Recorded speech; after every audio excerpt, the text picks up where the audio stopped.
कैसे हो guys. My name is Shivam Kumar Agarwal और आप सभी का स्वागत है हमारे यूट्यूब चैनल पर। आज स्टैटिस्टिकल थर्मोडायनेमिक्स का लेक्चर 5 है और आज हम करेंगे मैक्सवेल बोल्ट्जमैन स्टैटिस्टिक्स। ठीक है, तो चलिए फिर स्टार्ट करते हैं। तो सबसे पहले हम समझ लेते हैं कि एक्चुअली हम मैक्सवेल बोल्ट्जमैन स्टैटिस्टिक्स में हम एक्चुअली स्टडी क्या करने वाले हैं। जो हमने अभी तक जितना पढ़ा हुआ है उससे पहले हम थोड़ा सा कनेक्ट करेंगे। ठीक है, तो सबसे पहले आपकी जो स्क्रीन पर जो दिख रहा है उस पर थोड़ा सा आप ध्यान दीजिए। हमने पार्टिकल्स पढ़ा था, है ना। हमने पार्टिकल्स पढ़े थे। पार्टिकल्स दो टाइप से हो सकते हैं, डिस्टिंग्विशेबल, नॉन डिस्टिंग्विशेबल, है ना। और अब हम इसको डिवाइड करते हैं इसको हम। डिस्टिंग्विशेबल में हमने पढ़े थे कि जो क्लासिकल पार्टिकल्स होते हैं वो डिस्टिंग्विशेबल होते हैं। ठीक है, तो क्लासिकल पार्टिकल्स में आए और क्लासिकल पार्टिकल्स की जो स्टैटिस्टिक्स होगी उसी को हम बोलेंगे क्लासिकल स्टैटिस्टिक्स या फिर मैक्सवेल बोल्ट्जमैन स्टैटिस्टिक्स। समझ में आई बात कि आखिर हम मैक्सवेल बोल्ट्जमैन में क्या पढ़ने वाले हैं। हम क्लासिकल पार्टिकल्स की स्टैटिस्टिक्स पढ़ेंगे। उसको हम मैक्सवेल बोल्ट्जमैन स्टैटिस्टिक्स बोलते हैं। अब थोड़ा सा हम यहाँ पर और जान लेते हैं कि जो नॉन डिस्टिंग्विशेबल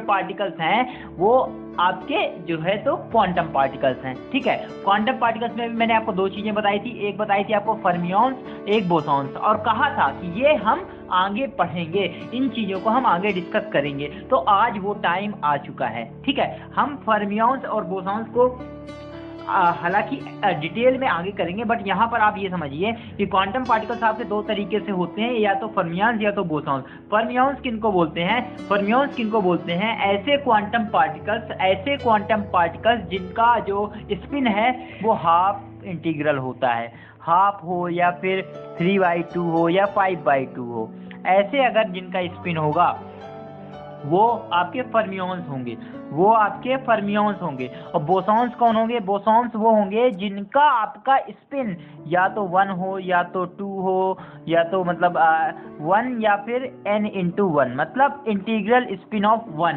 है ना। तो ऐसे कौन से पार्टिकल्स होते हैं वो अब हम डिस्कस कर लेते हैं। देखिए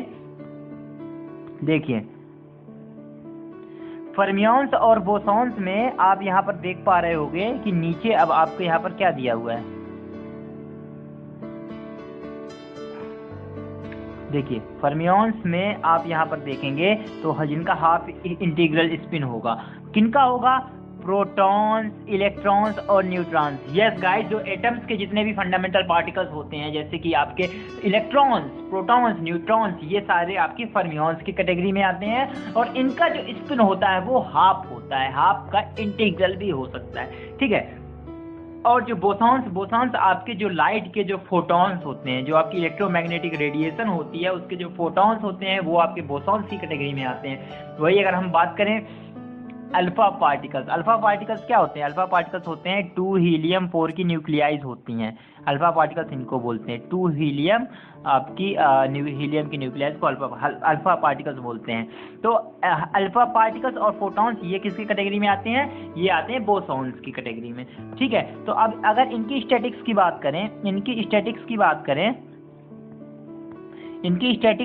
करें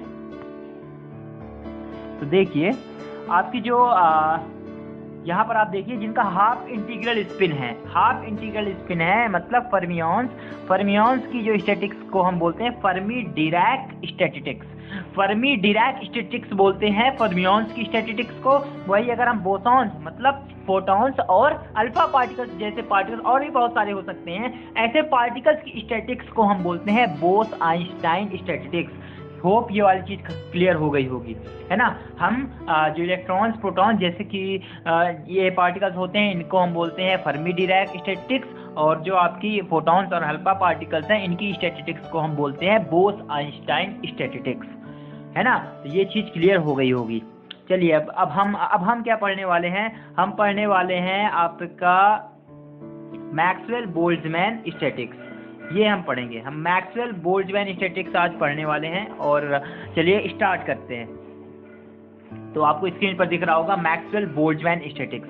इसमें मैंने आपको सबसे पहले बता दिया था कि इसमें हम क्लासिकल पार्टिकल्स को डील करेंगे, क्लासिकल पार्टिकल्स को डील करेंगे जो कि डिस्टिंग्विशेबल होंगी, जो कि डिस्टिंग्विशेबल होंगे। ठीक है, क्लासिकल पार्टिकल्स आपके डिस्टिंग्विशेबल होंगे, इनको आप डिस्टिंग्विश कर सकते हो। ठीक है, ठीक है। अब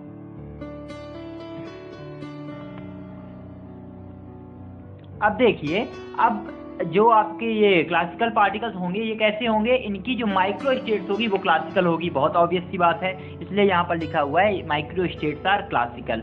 ठीक है, और क्लासिकल माइक्रो स्टेट का मतलब क्या है? क्लासिकल माइक्रो स्टेट का मतलब ये है कि जो क्लासिकल पार्टिकल्स होंगे आपके, जो क्लासिकल पार्टिकल्स होंगे उनके आप पोजीशन और मोमेंटम आप डिटरमाइन कर सकते हो, आप पोजीशन और मोमेंटम आप साइमल्टेनियसली प्रिसाइजली आप डिटरमाइन कर सकते हो। बट यही अगर आप क्वांटम में देखोगे तो आप जो क्वांटम पार्टिकल्स होंगे उनकी जो माइक्रो स्टेट होगी वो आपके इलेक्ट्रॉन्स प्रोटॉन्स होंगे, है ना, तो उनकी आप पोजीशन और मोमेंटम डिटरमाइन नहीं कर सकते, आप उनकी पोजीशन और मोमेंटम डिटरमाइन नहीं कर सकते।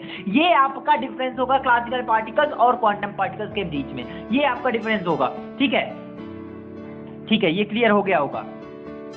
अब हम एक नई चीज पढ़ने वाले हैं, एक नई चीज पढ़ने वाले हैं जिसका नाम है फेज स्पेस, जिसका नाम है फेज स्पेस। फेज स्पेस, इसी को हम बोलते हैं टाउ स्पेस, इसी को हम बोलते हैं टाउ स्पेस। क्या है? थोड़ा सा वर्ड अजीब सा लग रहा होगा, लेकिन अब बस 2 मिनट में आपको ये समझ में आने वाला है। ठीक है, देखिए,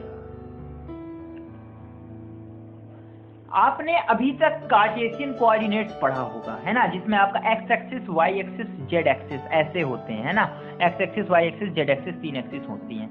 ठीक है, छोड़ दो। हाँ, तो अब अगर हम यहाँ पर फेज स्पेस की बात करें तो इसमें भी 3 तो एक्सिस होती ही हैं, जो 3 एक्सिस तो होती ही हैं, वो 3 एक्सिस आपकी पोजीशंस बता रही होती हैं, साथ ही साथ आपकी 3 और डायमेंशंस होती हैं, 3 और डायमेंशंस होती हैं किसमें? फेज स्पेस में, जो आपको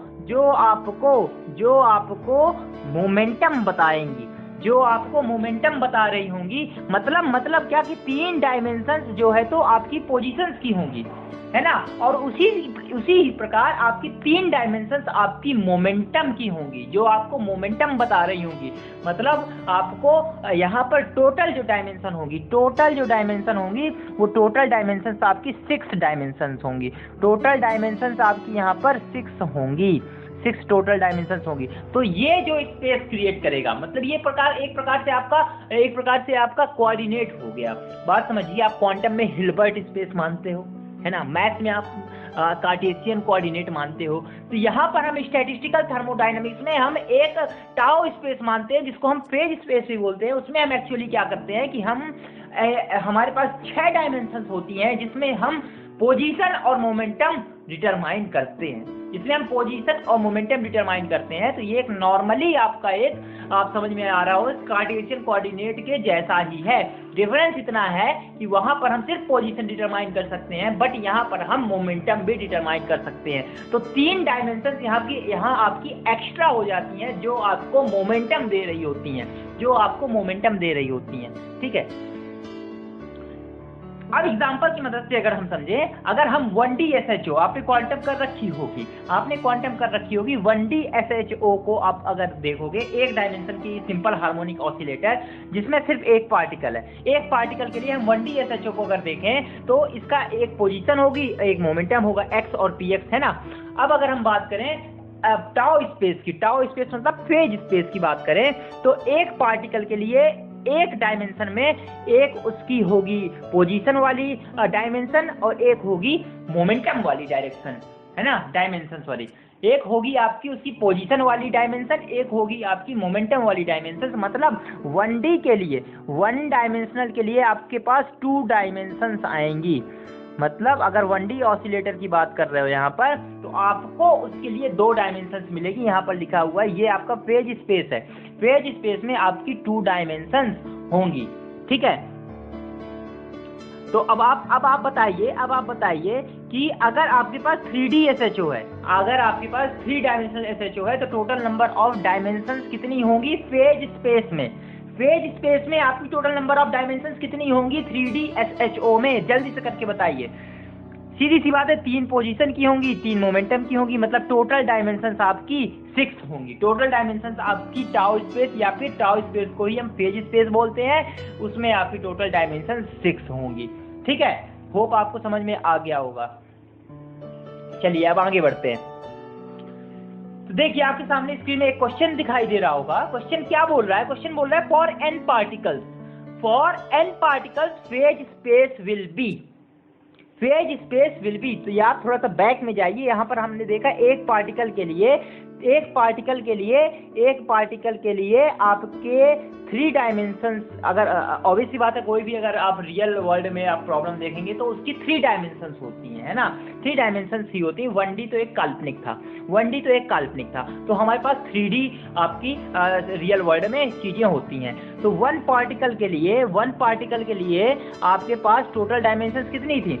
1 पार्टिकल के लिए आपके पास टोटल डायमेंशन 6 थी कि नहीं थी? तो आप ये बताइए, 1 पार्टिकल के लिए 6 थी, तो n पार्टिकल के लिए कितनी होंगी?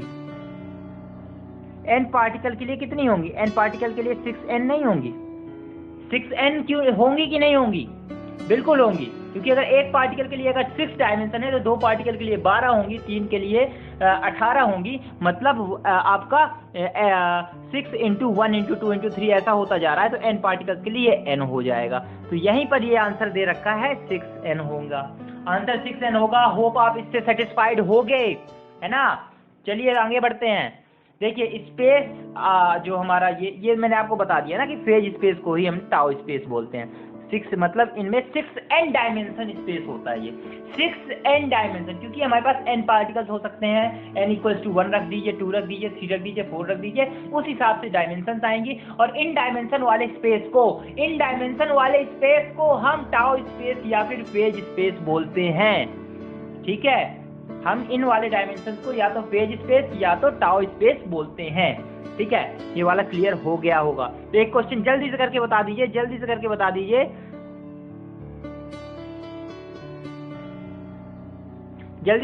दीजिए, आप मेरे को कि टोटल नंबर ऑफ डायमेंशंस, ये वाला क्वेश्चन करना है कि total number of dimensions in tau space of 4 particles. 4 particles हैं, आपको टाउ स्पेस में नंबर ऑफ डायमेंशंस निकालनी है। तो मैंने अभी आपको फॉर्मूला बताया, number of dimensions tau space में कितनी होती हैं? 6n। n = number of particle, इसमें नंबर ऑफ पार्टिकल कितना है? 4 है, तो 6 × 4 हो जाएगा 24। तो आंसर आपका यहाँ पर क्या है? 24 है। देखिए आपका आंसर 24 है। तो आपको ये वाला कॉन्सेप्ट समझ में आ चुका है। जल्दी से आगे मूव करते हैं। ठीक है, एक क्वेश्चन और दिया हुआ है। एक क्वेश्चन की बात नहीं, एक मैं आपको कॉन्सेप्ट समझाने की कोशिश करूंगा। ठीक है, सपोज कीजिए ये आपकी नंबर ऑफ स्टेट्स है, मतलब ये आपकी एनर्जी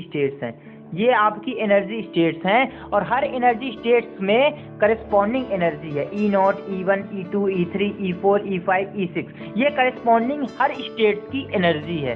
ठीक है, और ये जो आपके N0, N1, N2, N3, N4, N5, N6, ये जो चीजें हैं, ये आपके नंबर ऑफ पार्टिकल्स हैं। मतलब इस स्टेट में कोई N0 पार्टिकल्स होंगे, इसके ऊपर वाले स्टेट्स में कोई N1 पार्टिकल्स होंगे, उसके और ऊपर वाले स्टेट्स में N2 पार्टिकल्स होंगे, और इस तरह जो आपके कंटिन्यू आपका इनफाइनाइट तक जाएगा। ठीक है, तो अब इसमें आप समझिए बात को कि टोटल एनर्जी कितनी होगी। थोड़ा सा अपने दिमाग में प्रेस कीजिए, टोटल एनर्जी कितनी होगी। तो देखिए टोटल एनर्जी होगी कितनी होगी। मान लीजिए ये कोई आपका एक सिस्टम है, जिसमें कुछ n पार्टिकल्स होंगे, तो वो n पार्टिकल्स इक्वल्स टू क्या होगा? n पार्टिकल्स इक्वल्स टू होगा N0 + N1 + N2, जितनी भी उसकी स्टेट्स होंगी, है ना, मतलब क्या मैं कहना चाह रहा हूँ कि आपके सिस्टम में कितने नंबर ऑफ पार्टिकल्स हैं आपको ये चाहिए, और मल्टीप्लाई इनटू आपकी हर पार्टिकल्स की कितनी एनर्जी है। बात को समझिए, जो आपको यहाँ पर ये फॉर्मूला मैंने दे रखा है, total energy = summation of NI EI। Total energy system की क्या होगी, समेशन ऑफ NI EI। इसका मतलब क्या है, इसका मतलब ये है कि अगर N1 स्टेट की बात करें तो N1 number of particles into उनकी एनर्जी E1, है ना, प्लस N2 इंटू E2 अगर दो स्टेट्स ही हैं। अगर आपके सिस्टम में सिर्फ दो ही स्टेट्स हैं तो टोटल एनर्जी जो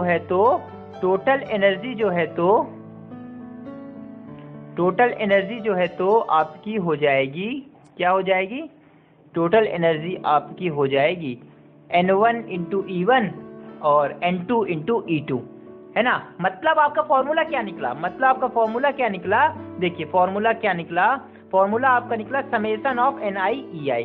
मतलब कोई भी सिस्टम है जिसमें NI पार्टिकल्स हैं और NI पार्टिकल्स की EI एनर्जी है, तो total energy of the system हो जाएगी NI इंटू EI, ठीक है। और टोटल नंबर ऑफ पार्टिकल्स क्या हो जाएगा, समेशन ऑफ NI। बहुत ही ऑब्वियस सी बात है ना। तो होप ये चीज आपको क्लियर हो गई होगी। रुकिए, यहाँ पर शायद कोई चीज रह गई है। हाँ, ये एक चीज रह गई थी, मैंने उसके पहले ही आपको मूव कर गया। हाँ, देखिए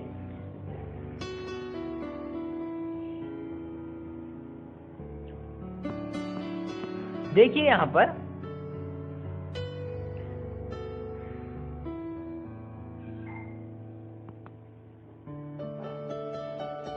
ये जो आपका एक पॉइंट करके मैंने लिख रखा है, each point in a tau space और phase space represents a micro state. मतलब आपका जो स्पेस होगा, जो आपका आपने जो एक अपने हिसाब से एक स्पेस तैयार किया है जिसकी 6 डायमेंशंस हैं एक पार्टिकल के लिए और n पार्टिकल्स के लिए 6n डायमेंशंस हैं, उस स्पेस में हर पॉइंट, उस स्पेस में आपका हर पॉइंट एक माइक्रो स्टेट को रिप्रेजेंट कर रहा होगा। उसमें उस स्पेस में आपका हर एक पॉइंट आपका माइक्रो स्टेट रिप्रेजेंट कर रहा होगा। ये बिल्कुल फैक्ट बात है, आप इसे नोट डाउन कर लीजिए।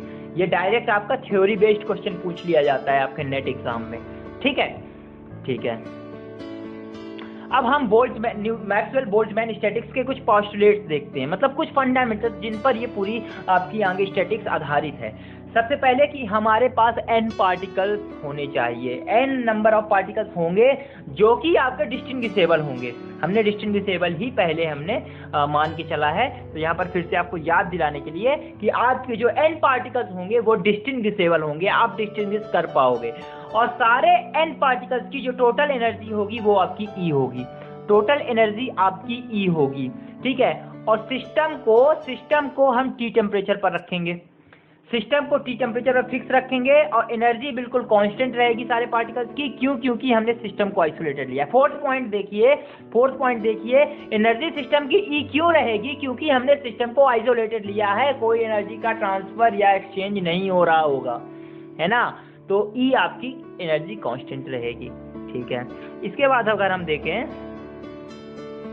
तो आपका जो फिफ्थ पॉइंट है कि there is no restriction on occupancy of states by particles. ये इंपॉर्टेंट पॉइंट है, आप इस चीज को समझिए, फिफ्थ पॉइंट को समझिए कि there is no restriction on occupancy of the states by the particles आपकी जो चाहे, जितने भी चाहे उतनी स्टेट्स में या फिर एक सिंगल स्टेट में भी जितने चाहे पार्टिकल्स ऑक्यूपाई कर सकते हैं। मतलब क्या है, अगर दो स्टेट्स ऐसी हैं, एक ऐसी है, दो ऐसी है, अब आपके 4 पार्टिकल्स हैं।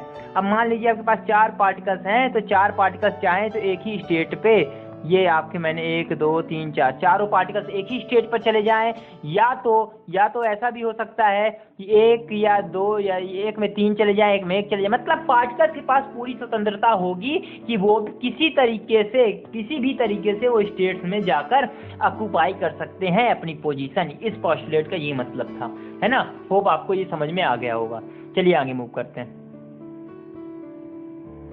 तो ये वाली चीज मैंने आपको समझा दी, है ना, कि आपके टोटल n पार्टिकल्स होंगे और n इक्वल टू होगा आपका समेशन ऑफ ni, और टोटल एनर्जी E होगी, टोटल एनर्जी जो है तो वो आपकी E होगी जो कि समेशन ऑफ EI ni होगा, ठीक है। ये समझ में आ रहा है ना कैसे होगा, समझा दिया हूँ अभी। अब चलिए अब आगे मूव करते हैं। देखिए अब यहाँ पर आपको दिख रहा होगा डिफरेंस, दो डिफरेंस है किसके किसके बीच में, डिफरेंस है आपका मैक्रो स्टेट और माइक्रो स्टेट के बीच में, है ना। थोड़ा सा और समझ लेते हैं, हालांकि हमने समझ ही लिया है बट हम एमबी स्टैटिस्टिक्स स्टार्ट करने वाले हैं। मैक्सवेल बोल्ट्जमैन ने कर ही दिया है, थोड़ा सा हम आगे तक जाएंगे। तो देखिए सबसे पहले कि मैक्रो स्टेट क्या है कि डिफरेंट अरेंजमेंट, मतलब क्या कि जो आपकी माइक्रो स्टेट्स होंगी आपके मैक्रो स्टेट की, उनकी अरेंजमेंट डिफरेंट होगी, वो अपने अपने हिसाब से अरेंजमेंट होंगी, इसीलिए हम उनको माइक्रो स्टेट्स बोलते हैं, क्योंकि उनकी अरेंजमेंट अपने अपने हिसाब से होगी, ठीक है। और ये different arrangements of the micro states एक लीड करेगा आपकी total energy of the system E होगी, है ना। ये आपकी different energy of the micro state से आपकी जो टोटल सिस्टम की एनर्जी होगी वो ई होगी, है ना।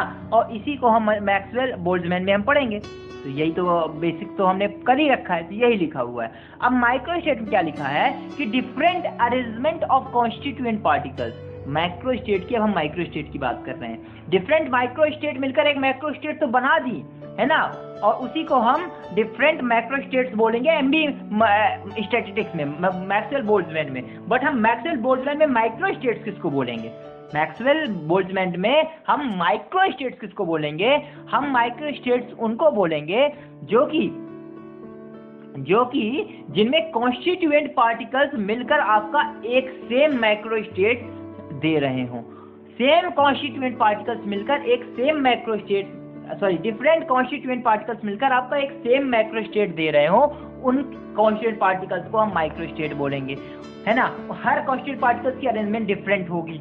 ये चीज आपको अभी इतनी अच्छी समझ में नहीं आ रही होगी, मैं समझता हूँ, मुझे भी नहीं समझ में आई जब मैं आपकी नेट की तैयारी कर रहा था।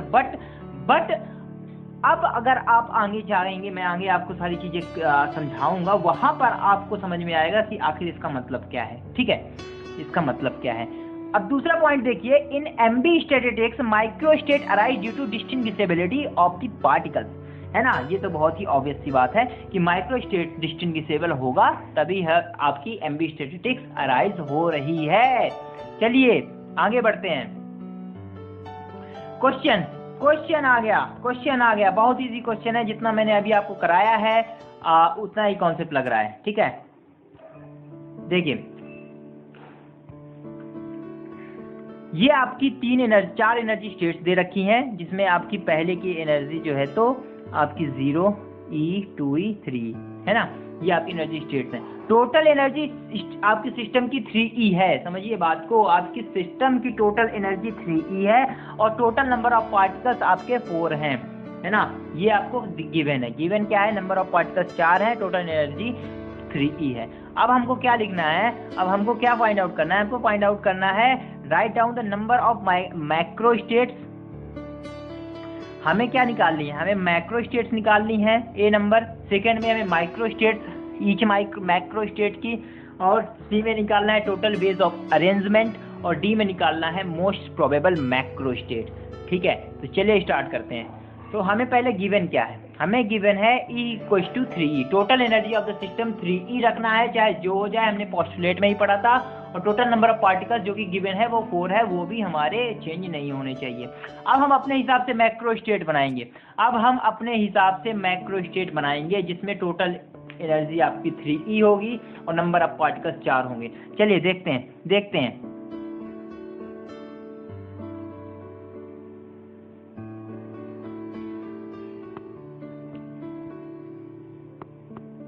देखिए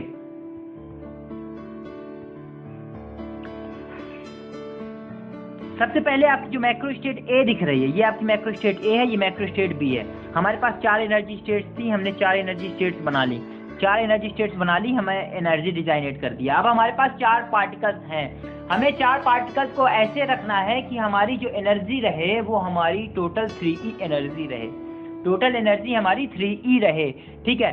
तो हम सबसे पहले 3 पार्टिकल्स को हमने 0 एनर्जी पर रख दिया और एक पार्टिकल को 3E एनर्जी पर रख दिया और टोटल एनर्जी निकाली। तो 3 पार्टिकल्स की 0 0 0 और एक पार्टिकल्स की 3E, जिस वजह से टोटल एनर्जी हमारी 3E आ गई, ये समझ में आया ना कैसे निकाला मैंने। 3 पार्टिकल्स हैं, तीनों पार्टिकल्स की 0 एनर्जी है, एक पार्टिकल की 3E एनर्जी है, तो टोटल एनर्जी कितनी हो गई, 3E एनर्जी हो गई। और टोटल नंबर ऑफ पार्टिकल्स भी हमने 4 रखे और 4 पार्टिकल्स रखे और एनर्जी भी 3e रखी, तो ये एक हमारी मैक्रो स्टेट हो गई। अब हम ये मैक्रो स्टेट ए हमने नाम दे दिया। अब जो मैक्रो स्टेट बी है, मैक्रो स्टेट बी है, इसमें हमने क्या किया, इसमें हमने 2 पार्टिकल्स 0 एनर्जी स्टेट पर रखे, 1 पार्टिकल ई एनर्जी पर, और चौथा पार्टिकल जो है तो वो हमने 2e एनर्जी पर रखा। मतलब आपको एक चीज समझ में रहे होंगे, एक चीज समझ में आ रहा होगा आपके, कि हमें total energy of the system 3e रखनी है, हमें total energy of the system 3e रखनी है। हम पार्टिकल्स को किसी प्रकार से अरेंज कर दें, पार्टिकल्स सेम रहने चाहिए, मतलब 4 ही पार्टिकल्स रहने चाहिए। एनर्जी आप अलग अलग ऐसे रखिए कि आपकी टोटल एनर्जी आपकी 3e रहे, तो ठीक है। 2 पार्टिकल्स को हमने 0 स्टेट में रखा, तो 0 + 0 एनर्जी, 1 पार्टिकल e एनर्जी पर है और 1 पार्टिकल 2e एनर्जी पर है, जिससे कि टोटल एनर्जी आपकी 3e आई, ठीक है। तो 2 मैक्रो स्टेट हमने बना ली, 2 मैक्रो स्टेट बना ली। अब तीसरी मैक्रो स्टेट को आप देखिए, तीसरी मैक्रो स्टेट को आप देखिए,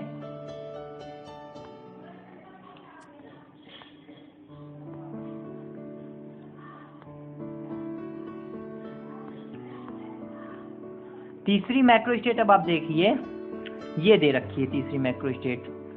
इसमें आपकी तीनों पार्टिकल्स, 1 पार्टिकल्स आपकी 0 एनर्जी पर और 3 पार्टिकल्स आपकी ई एनर्जी स्टेट पर, तो 3 पार्टिकल्स ई एनर्जी पर हैं, मतलब टोटल एनर्जी आपकी 3e, और टोटल नंबर ऑफ पार्टिकल्स हमने 4 ही रखे हैं, तो एक ये मैक्रो स्टेट बन सकती है। मतलब 3 मैक्रो स्टेट बन सकती हैं। अब कोई अदर अरेंजमेंट पॉसिबल नहीं है। आप भी अपने रब पर ट्राई करके देख लीजिए कि टोटल एनर्जी आपको 3e रखनी है, पार्टिकल्स आप कहीं भी अरेंज कर सकते हो, पार्टिकल्स आपको चेंज नहीं करने हैं, 4 पार्टिकल्स ही रखने हैं, 4 से ज़्यादा कम नहीं रखोगे और कहीं भी रख सकते हो आप, ठीक है। तो 3 मैक्रो स्टेट्स हमारी बन गई, ठीक है। इतना आपको समझ में आया, इतना होप आपको समझ में आ गया होगा। चलिए अब हमारा जो ए क्वेश्चन है, अब जो हमारा क्वेश्चन ए है, क्वेश्चन ए क्या है, हमें total number of macro states निकालनी है, ठीक है। तो हमारा आंसर आ गया 3, हमारा आंसर आ गया 3, क्योंकि हमें जो मैक्रो स्टेट्स हमने निकाली वो सिर्फ 3 ही पॉसिबल हो पाई, इससे ज़्यादा मैक्रो स्टेट पॉसिबल थी नहीं। समझ में आई बात? तो हमारा आंसर हो गया 3। अब जो दूसरा क्वेश्चन है, दूसरा क्वेश्चन क्या है, दूसरा क्वेश्चन है, देखिए दूसरा क्वेश्चन है हमारा micro state of each micro state. Her macro state की अब हमें माइक्रो स्टेट निकालनी है, हर मैक्रो स्टेट की माइक्रो स्टेट निकालनी है, ठीक है। तो अब देखिए पार्टिकल्स डिस्टिंग्विशेबल हैं, समझिएगा बात, पार्टिकल डिस्टिंग्विशेबल है तभी इसकी माइक्रो स्टेट बन सकती है। क्लासिकल पार्टिकल्स अगर डिस्टिंग्विशेबल हैं तभी माइक्रो स्टेट की माइक्रो स्टेट बनेंगी। समझिए बात को, कैसे कैसे कैसे, देखिए अगर ये पार्टिकल्स सेम होते, मान लीजिए आपकी ये 1 2 3 4 पार्टिकल्स सेम हैं, तो आपने 3 पार्टिकल्स ऐसे रख दिए, 1 पार्टिकल्स ऐसे रख दिया, तो बस सिर्फ एक ही अरेंजमेंट पॉसिबल है, सिर्फ एक ही अरेंजमेंट पॉसिबल है, मतलब सिर्फ एक ही मैक्रो स्टेट, ये सिर्फ एक मैक्रो स्टेट ही बनेगी ना, ये सिर्फ एक मैक्रो स्टेट ही बनेगी। बट अगर ये पार्टिकल्स डिस्टिंग्विशेबल होते, ये पार्टिकल्स अगर डिस्टिंग्विशेबल होते, मतलब मेरे कहने का क्या है, मतलब मेरे कहने का ये है कि एक पार्टिकल ऐसा होता, एक पार्टिकल ऐसा होता, एक पार्टिकल ऐसा होता और एक पार्टिकल आपका कुछ और टाइप का होता, एक पार्टिकल मान लीजिए ऐसा होता, तो आपके पास चांसेस हैं कि आप पार्टिकल्स को डिफरेंट टाइप से अरेंज कर सकते हो, डिफरेंट टाइप से अरेंज कर सकते हो। कैसे कैसे, देखिए आपको वही दे रखा है, पार्टिकल्स डिस्टिंग्विशेबल है वही आपको दे रखा है। देखिए कैसे, देखिए आपको ये देखिए 3, ये जो पहली अरेंजमेंट है ना, दूसरी अरेंजमेंट में क्या किया कि ऊपर ये जो रेक्टेंगुलर पार्टिकल था इसे हमने ट्रायंगुलर पार्टिकल पे रख दिया, ये आपकी डिफरेंट अरेंजमेंट हो गई, डिफरेंट अरेंजमेंट हो गई। और ये पॉसिबल तभी हो पाया जब पार्टिकल्स हमारे डिस्टिंग्विशेबल थे। अगर पार्टिकल सेम होते तो ये आपका कोई डिफरेंस ही नहीं था, क्योंकि ये भी सेम पार्टिकल था, ये भी सेम पार्टिकल था। बट अब पार्टिकल डिस्टिंग्विशेबल है, पार्टिकल डिस्टिंग्विशेबल है, तो ये आपकी अरेंजमेंट दूसरी होगी, ये अरेंजमेंट दूसरी होगी, ये अरेंजमेंट दूसरी होगी, और इस तरह आपके 4 अरेंजमेंट पॉसिबल हुई, 4 अरेंजमेंट पॉसिबल हुई। आप देखिए यहाँ पर इसको सेम डिफरेंट किया, इसको डिफरेंट किया, यहाँ पर इसको डिफरेंट किया, यहाँ पर इसको डिफरेंट किया, है ना। तो ये आपकी A1, A2, A3, A4 ये आपकी 4 माइक्रो स्टेट्स बनी, ये आपकी एक मैक्रो स्टेट की 4 माइक्रो स्टेट्स बनी। समझ में आ रही है बात? थोड़ा सा होप आपको, मुझे समझ में आ रहा है कि आपको थोड़ा सा यहाँ पे मिस हो रहा है, लेकिन आप बात को समझिए। ये सिर्फ हमने एक मैक्रो स्टेट को ली, macro state A, macro state A मतलब माइक्रो स्टेट ए मतलब हमने ये वाली माइक्रो स्टेट को पकड़ी है, हमने इसे पकड़ा है, हमने सिर्फ इस सिस्टम को पकड़ा है, ये जो ए वाली है, ठीक है। ये दो बी और सी को नहीं, हम सिर्फ ने ए को पकड़ा है जिसमें 3 पार्टिकल्स 0 एनर्जी पर है, 1 पार्टिकल्स 3e एनर्जी पर है। तो यहाँ पर आप देखिए चारों जो मैंने माइक्रो स्टेट बनाई हैं सब में ऐसे ही पार्टिकल्स अरेंज है ना, सब में ऐसे ही पार्टिकल्स अरेंज है, ठीक है। तो समझने वाली बात क्या है, समझने वाली बात यह है कि पार्टिकल्स डिस्टिंग्विशेबल हैं, जिस वजह से आप पार्टिकल्स को आप डिस्टिंग्विश कर सकते हो, जिस वजह से आपकी 4 माइक्रो स्टेट बनेंगी, 4 माइक्रो स्टेट बनेंगी और इनको हमने डिजाइनेट किया है A1 A2 A3 A4 से, ठीक है। तो अब आप समझिए बात को, अब आप समझिए बात को, एक माइक्रो स्टेट की 4 माइक्रो स्टेट बन रही हैं, है ना, एक माइक्रो स्टेट की 4 माइक्रो स्टेट बन रही हैं, मतलब 3 माइक्रो स्टेट की आपकी 12 माइक्रो स्टेट्स बनेंगी। 3 माइक्रो स्टेट की 12 माइक्रो स्टेट बनेगी कि नहीं बनेगी, आप बताइए, बनेगी कि नहीं बनेगी। जब एक माइक्रो स्टेट की 4 माइक्रो स्टेट बनेंगी तो 3 माइक्रो स्टेट की 12 माइक्रो स्टेट क्यों नहीं बनेगी, बनेंगी। तो मतलब हमारा जो आंसर है वो हमारा आ गया 12। हमारा जो सेकंड आंसर था, जो हमारा सेकंड आंसर था वो क्या था, हमको किस क्वेश्चन क्या था कि micro state of each micro state, तो हर माइक्रो स्टेट की 4 माइक्रो स्टेट है, इस हिसाब से टोटल माइक्रो स्टेट हमारी आ जाएंगी 12, ठीक है। समझ में आई बात, समझ में आई बात। अब इससे एक बड़ी गजब की चीज हम निकाल रहे हैं, एक फॉर्मूला हम निकाल ले रहे हैं जो कि हमें हमेशा हेल्प करेगा। ये है आपकी WA, एक माइक्रो स्टेट में आपकी कितनी माइक्रो स्टेट होंगी, ये फॉर्मूला है कि आपकी एक माइक्रो स्टेट में कितनी माइक्रो स्टेट होंगी, वो है आपका formula total number of particles का factorial upon pi i into number of particles in each state, मतलब हर स्टेट में नंबर ऑफ पार्टिकल्स, और जो पाई आई होता है, पाई आई आपका सिमिलर टू समेसन आई होता है, समेसन आई आप ऐड करते हो, समेसन आई में आप ऐड करते हो, पाई आई में आप मल्टीप्लाई करोगे, पाई आई में आप मल्टीप्लाई का ये साइन होता है और समेसन आपका सम का साइन होता है, ठीक है। चलिए, तो ये फॉर्मूला भी हमारा बन गया कि अगर हमें अब आगे क्वेश्चंस करने हैं तो हम इजीली कर पाएंगे, ठीक है। तो अब देखिए जो फॉर्मूला है आपको दिख ही रहा होगा, ये है फॉर्मूला। और हमारे इस केस में जो हमारा अबव केस था उसको अगर फॉर्मूले से आप सॉल्व करोगे तो एक माइक्रो स्टेट में, हाँ, एक माइक्रो स्टेट में आपकी कितने माइक्रो स्टेट होंगी, वो आपको टोटल नंबर ऑफ पार्टिकल्स, तो टोटल नंबर ऑफ पार्टिकल्स क्या है हमारे पास 4, तो 4 फैक्टोरियल अपॉन पाई आई मतलब मल्टीप्लाई किसका, number of particles in each state पर नंबर ऑफ पार्टिकल्स। इसको हम ऐसे करेंगे, देखिए नीचे मैंने करा हुआ है इसलिए वहीं पे दिखा दे रहा हूँ, यहाँ पे जगह नहीं है, ठीक है। यहाँ पर देखिए 4 और ये जो आपका यहाँ पे ये दिया हुआ नंबर ऑफ पार्टिकल्स, तो आपका सबसे आपने देखा कि नीचे वाले स्टेट पे 3 पार्टिकल्स हैं, ऊपर कुछ नहीं और सबसे ऊपर 1 पार्टिकल है, ठीक है। तो सबसे नीचे वाले स्टेट में आपके 3 पार्टिकल्स हैं, तो इसका आप देखिए यहाँ पर फैक्टोरियल लगा हुआ है ना, तो 3 फैक्टोरियल देखिए यहाँ पर है 3 फैक्टोरियल, फिर यहाँ पर 0 पार्टिकल्स हैं, मतलब एक भी पार्टिकल नहीं तो 0 फैक्टोरियल, फिर ऊपर वाले में कोई नहीं 0 फैक्टोरियल, इस वाले में एक पार्टिकल है तो 1 फैक्टोरियल, और इसको सॉल्व कर दोगे तो आपका 4 आ जाएगा, इसको आप सॉल्व कर दोगे तो 4 आ जाएगा।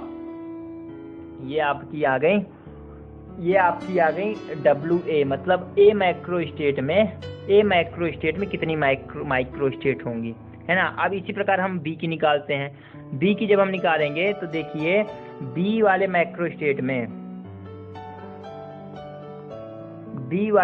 स्टेट में हमारे पास यहाँ पर आप देखिए बी वाले हमारे माइक्रो स्टेट में हमारे पास जो पार्टिकल्स हैं इस तरह से अरेंज हैं, 2 0 स्टेट में है, 1 ई स्टेट में है, 1 2 ई स्टेट में है, तो हम उसी हिसाब से टोटल नंबर ऑफ पार्टिकल्स तो 4 हो गए, है ना। और सबसे नीचे वाले स्टेट में 2 हैं, उसके ऊपर वाले में 1 पार्टिकल है, उसके ऊपर वाले में 1 पार्टिकल है, सबसे ऊपर वाले में 0 है, तो आपका आ गया 12, ठीक है। तो जो मैंने आपको पहले बताया था 4 into 3 करके ये गलत है। मैं यही बताना चाह रहा था कि आप उस टाइम पर यही सोचोगे, आप उस टाइम पर यही सोचोगे कि 4 अगर एक माइक्रो स्टेट की है तो 3 माइक्रो स्टेट है तो 12 हो जाएगी। यही गलती मैंने भी करी थी अपने नेट एग्जाम में, मैंने यही गलती करी थी। मैं अलग अलग ये मैंने इससे नहीं निकाली और मैं 4 × 3 करके, ऐसा ही एक दूसरा क्वेश्चन था, मैं वैसे करके आ गया, जो कि मेरा गलत हो गया। ये टेस्ट सीरीज का क्वेश्चन था, नेट में नहीं आया था, ये टेस्ट सीरीज का क्वेश्चन था, मैंने जो टेस्ट सीरीज ज्वाइन करी थी। तो आप बात को समझिए कि आपको करना क्या है, आपको अलग अलग मैक्रो स्टेट की आपको निकालनी है, आपको अलग अलग मैक्रो स्टेट की माइक्रो स्टेट निकालनी है, क्योंकि यहाँ पर आप देखेंगे कि आपकी जो WB मतलब आपकी जो B मैक्रो स्टेट है उसकी 12 माइक्रो स्टेट आ रही हैं, जो B मैक्रो स्टेट है उसकी 12 माइक्रो स्टेट आ रही हैं, और WA की 4 आ रही है, और यही अगर आप WC की आप देखोगे तो इसकी 4 आ रही है, WC की भी देखोगे तो 4, मतलब टोटल कितनी हो गई 12 + 4 + 4, मतलब टोटल आपकी 20 माइक्रो स्टेट आ रही हैं, 3 मैक्रो स्टेट्स की 20 माइक्रो स्टेट्स, है ना। जबकि जो हम फॉर्मूला से लगा रहे थे वो हो रहा था 4 × 3 = 12, जो कि गलत था। सही वे क्या है, सही वे आपको फॉर्मूला लगाना है। कौन सा फॉर्मूला लगाना है? फॉर्मूला आपको ये वाला लगाना है, फॉर्मूला आपको ये वाला लगाना है। मिटा देता हूँ हाँ, तो थोड़ा सा समझ में आए। फॉर्मूला आपको ये वाला लगाना है,